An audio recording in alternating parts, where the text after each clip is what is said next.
আজ এই ভিডিওতে বিএ 7 সেমিস্টার হিস্ট্রি মেজর 7.3 অর্থাৎ পেপার 13 নম্বর সাজেশন নিয়ে কথা বলবো।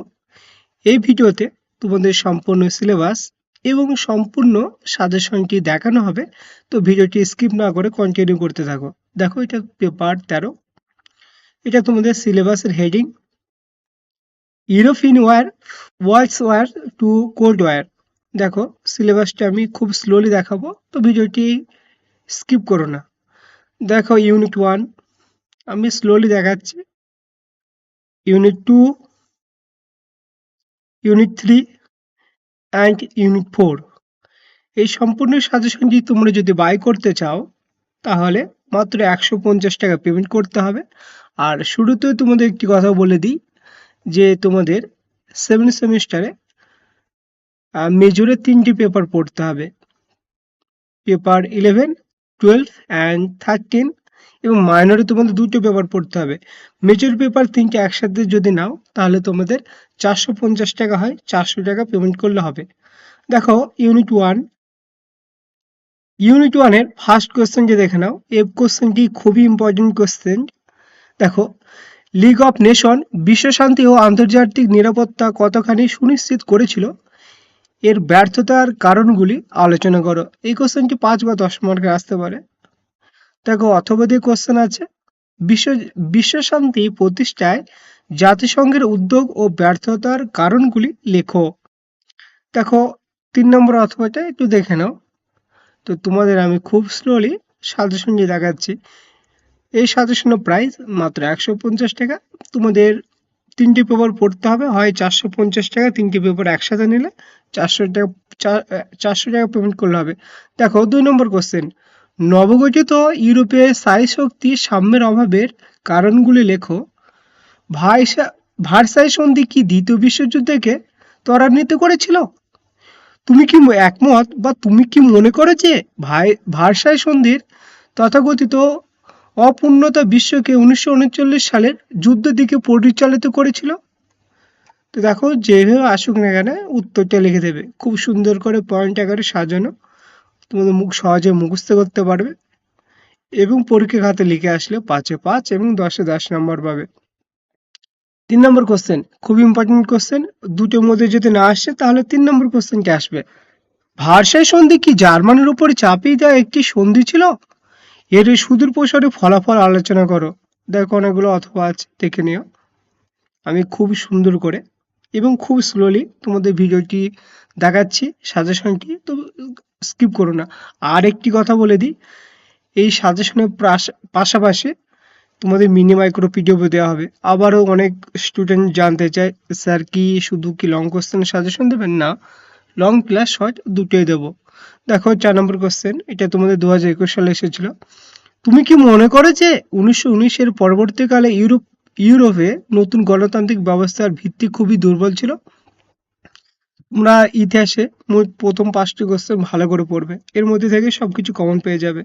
5 নম্বর কোশ্চেন যে দেখে নাও, 1870 থেকে 1914 খ্রিস্টাব্দ পর্যন্ত সময়কালে বিশ্বের ইতিহাসে সাম্রাজ্যবাদের যুগ হিসেবে পরিচিত কেন? অথবা ইউরোপে সশস্ত্র শান্তির যুগ বলা হয় কোন সময়কে? একথা বলার কারণ বিশ্লেষণ করো। অথবা 1870 থেকে 1914 সালকে কেন সাম্রাজ্যবাদের যুগ বলা হয় আলোচনা করো।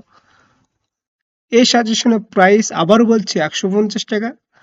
তোমাদের 7 সেমিস্টারে মোট 5টি পেপার পড়তে হবে, মেজরে 3টে পেপার এবং মাইনরে 2টো পেপার।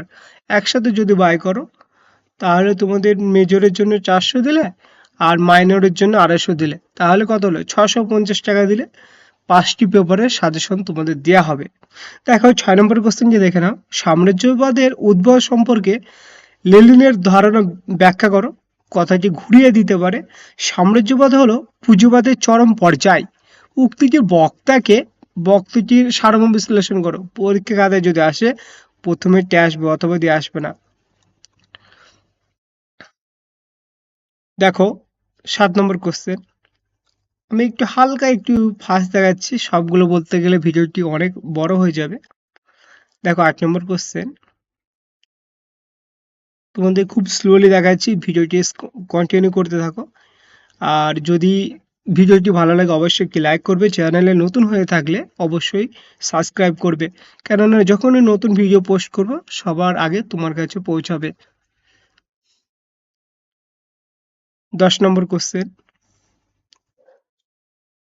এই 5 নম্বর পর থেকে এই কোশ্চেনগুলি মোটামুটি ভালো করে রিডিং করে রাখবে, আর 1 থেকে 5টি কোশ্চেন ভালো করে মুখস্থ করবে, কারণ এই 5টি কোশ্চেনের মধ্যে তোমরা কমন পেয়ে যাবে। দেখো এবার ফার্স্ট ইউনিট আমি খুব সুন্দর করে খুব স্লোলি দেখাচ্ছি। এবার দেখো 2 নম্বরের ইউনিট, দেখো 2 নম্বর ইউনিটটা কি আছে। দ্বিতীয় বিশ্বযুদ্ধের মধ্যবর্তী সময়ে যুদ্ধ, অর্থনীতির বিভিন্ন দিক, মহামন্দা এবং মিশ্র অর্থনীতির নতুন তথ্যসমূহ। সবার আগে তোমরা কোনো ইউনিটের কোশ্চেন করার আগে সবার আগে ইউনিটটা ভালো করে পড়বে, তাহলে তোমাদের সব কিছু ইজি হয়ে যাবে। জার্মানিতে ভাইমার প্রজাতন্ত্রের পতন ও নাৎসিদের ক্ষমতায় আরোহণ ও ইতালিতে ফাঁসিবাদের উত্থান। দেখো ফার্স্ট কোশ্চেনটি খুবই ইম্পর্টেন্ট কোশ্চেন, এই কোশ্চেনটি তোমরা ঠোঁটস্থ করবে। ইতালিতে ফ্যাসিবাদের উত্থানের পটভূমি আলোচনা করো, অথবা ইতালিতে ফাঁসিবাদের উত্থানের কারণ ও মুসলিনী ক্ষমতার আরোহণ আলোচনা করো। এই কোশ্চেনটি ঘুরিয়ে পিছিয়ে আসতে পারে, সেই জন্য কোশ্চেনটি অনেকভাবে অথবাদে উল্লেখ করা হয়েছে। পরীক্ষায় যেমনভাবে আসুক না উত্তর সেম হবে। এই কোশ্চেনটি তোমরা পুরো ঠোঁটস্থ করে রাখবে। দেখো 2 নম্বর কোশ্চেন, জার্মানিতে নাৎসি দলের উত্থান এবং হিটলারের ক্ষমতা দখলের কারণ আলোচনা করো। আশা করছি ফার্স্ট কোশ্চেনটি আসবে, যদি না আসে 2 নম্বর কোশ্চেনটি আসার চান্স অনেক বেশি। তো এই দুটো কোশ্চেন তোমরা ভালো করে মুখস্থ করবে। 3 নম্বর কোশ্চেনটি দেখে নাও, আন্তর্জাতিক সম্পর্কে তাত্ত্বিক দিক থেকে নয়া উদারনৈতিকবাদ ব্যাখ্যা করো। এই কোশ্চেনটি প্রথম 3টে কোশ্চেন খুবই ভালো করে মুখস্থ করবে। 4 নম্বর কোশ্চেনটি দেখো, 6 নম্বর, স্ট্যালিন কিভাবে অর্থনৈতিক সমৃদ্ধির মাধ্যমে সোভিয়েত ইউনিয়নের উন্নয়ন সম্ভব করেছিল। কোশ্চেনটি দেখবে ভালো করে। 7 নম্বর এই কোশ্চেনটি দেখে নাও,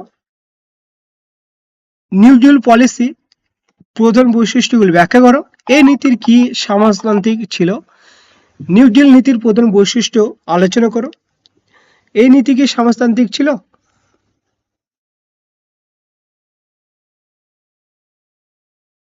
অবশ্যই এই কোশ্চেনটি তোমরা ভালো করে রিডিং করে রাখবে। পলিস সম্পর্কে একটি কোশ্চেন আসে, আগেই বলে দিচ্ছি, পলিস সম্পর্কে বা পলিসি সম্পর্কে। 5 নম্বর কোশ্চেন, প্রথম বিশ্বযুদ্ধের পর জার্মানিতে প্রজাতন্ত্র প্রতিষ্ঠার পটভূমি আলোচনা করো। জার্মানিতে ইউমার ও ভাইমার প্রজাতন্ত্র কিভাবে প্রতিষ্ঠিত হয়েছিল। এই কোশ্চেনটি ভালো করে পড়ে রাখবে। 6 নম্বর কোশ্চেন,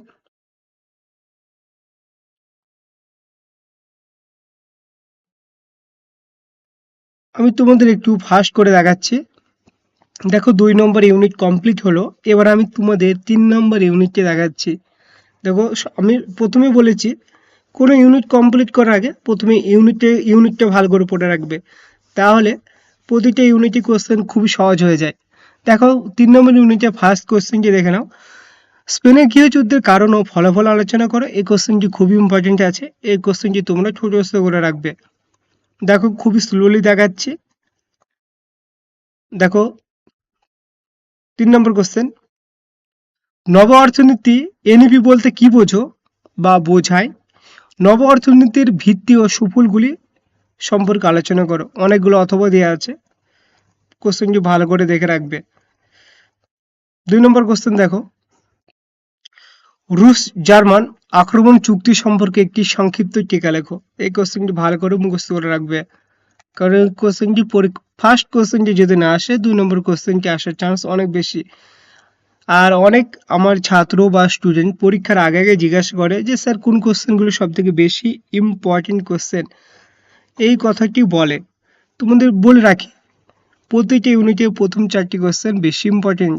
এই প্রথম 4টি কোশ্চেন তোমরা ভালো করে মুখস্থ করবে, প্রথম 4টি। আর যেহেতু এটা নিউ সেমিস্টারের প্রথম সিলেবাস, সেহেতু তোমরা 5টি করে কোশ্চেন মুখস্থ করে রাখবে। দেখো আমি কয়েকটি কোশ্চেন উচ্চ করে দেখাচ্ছি, কারণ এটা পেজ ভার্সন নোট, যদি সবই দেখায় তাহলে অনেক ছাত্র বাই করবে না, অনেক টাকা দিয়ে সাজেশন তৈরি করতে হয়। তো যাই হোক, যদি সাজেশন বাই করো, অনলি এই পেপারটি বাই করলে মাত্র 150 টাকা। মেজরের 3টি পেপার একসাথে বাই করলে 450 হয়, 400 টাকা পেমেন্ট করলে হবে। দেখো 6 নম্বর কোশ্চেন, রোম, বার্লিন, টোকিও অক্ষশক্তি কিভাবে গঠিত হয়েছিল? আর একটি কথা দেখে নাও, তোমাদের আর একটি বিষয় তোমাদের করে বুঝিয়ে দিই। দেখো প্রতিটা পেজে তোমাদের পেজ নাম্বার উল্লেখ করা আছে, যাতে তোমাদের প্রিন্ট আউট করার পরে কোনো বুঝতে অসুবিধা না হয়। আর একটি কথা তোমাদের বলে দিই, এই কথাটা অবশ্যই বলা উচিত, তোমাদের A4 সাইজে পিডিএফ দেওয়া হবে এবং তার সাথে বিনামূল্যে মিনি মাইক্রো পিডিএফ দেওয়া হবে। মিনি মাইক্রো পিডিএফটি কি? এই সেম পিডিএফের হচ্ছে ধরো 20 পেজ আছে, ধরো মানে আমি উদাহরণ হিসেবে বলছি, ধরো A4 সাইজে 20 পেজ আছে, যদি মিনি মাইক্রো করা হয় এই সেম পিডিএফ এর পেজ 5 পেজে চলে আসবে। হ্যাঁ, তো তোমাদের ওই মিনি মাইক্রো পিডিএফ দেওয়া হবে। অনেক স্টুডেন্ট বলে যে স্যার আমাদের মিনি মাইক্রো প্রয়োজন আছে, তো তোমরা যদি বলো তোমাদের সেটা দেওয়া হবে। এবার থেকে সবাইকে দেওয়াই হবে, A4 সাইজের সাথে ওটা দিয়ে দেওয়া হবে। কারণ কিছু ছাত্র আছে বলতে লজ্জা পায়, আমি চাই না সেই ছাত্র লজ্জা পাক। দেখো 10 নম্বর কোশ্চেন, তোষণ নীতি কাকে বলে, এর কারণগুলি কি? কিছু কিছু কোশ্চেন আমি উচ্চ করে দেখাচ্ছি। দেখো 2 নম্বর কোশ্চেনটি দেখে নাও, বিশ্বব্যাপী অর্থনৈতিক মন্দার পিছনে কি গুরুত্বপূর্ণ কারণ কি কি ছিল বা কারণ কি? অনেক কয়টি অথবা দিয়ে আছে, দেখো আমি খুব সুন্দর করে। 3 নম্বর কোশ্চেন, 1924 থেকে 1945 পর্যন্ত স্ট্যালিন ও এর পররাষ্ট্র নীতি বা বিদেশ নীতি সম্পর্কে আলোচনা করো। এই কোশ্চেনটি তোমরা মুখস্থ করে রাখবে। কিছু কোশ্চেন আমি উজ্জ্বল করে দেখাচ্ছি। এই কোশ্চেনটি 4 নম্বর কোশ্চেনটি খুব ইম্পর্টেন্ট কোশ্চেন, তোমরা মুখস্থ করে রাখবে। 6 নম্বর কোশ্চেনটি দেখে নাও, আমি স্কিপ করে দেখাচ্ছি একটু, সাজেশনটি বাই করলে সাজেশনটি পেয়ে যাবে। এই কোশ্চেনটি মুখস্থ করে রাখবে। সম্মিলিত জাতিপুঞ্জ কোরিয়া সংকটের ফলাফল কতদূর প্রভাবিত করেছিল, বা এই যুদ্ধের কারণ ও ফলাফল সম্পর্কে আলোচনা করো। দেখো 8 নম্বর কোশ্চেন, আমি কিছু কোশ্চেন আবার বলছি, আমি উচ্চ করে দেখাচ্ছি, ভিডিওটি আমি বেশি বড় করতে যাচ্ছি না। যদি সাজেশনটি বাই করো, সম্পূর্ণ সাজেশনটি তোমাদের দেওয়া হবে, সাথে শর্ট প্লাস লং দুটো দেওয়া হবে এবং বিনামূল্যে তোমাদের মিনি মাইক্রো পিডিএফ দেওয়া হবে। এই সাজেশনের প্রাইস মাত্র 150 টাকা। 3টি পেপার যদি একসাথে বাই করো তাহলে 400 টাকা পেমেন্ট করলে হবে। আর তোমাদের 7 সেমিস্টার মোট 5টি পেপার পড়তে হবে, মেজরের 3টি পেপার এবং মাইনরের 2টো পেপার। তো দেখো এই ছিল সাজেশন, তোমাদের সম্পূর্ণ সাজেশনটি দেখানো হয়েছে। আজ এই ছিল ভিডিওটি ভালো লাগলে অবশ্যই লাইক করবে। Thank you for watching this video.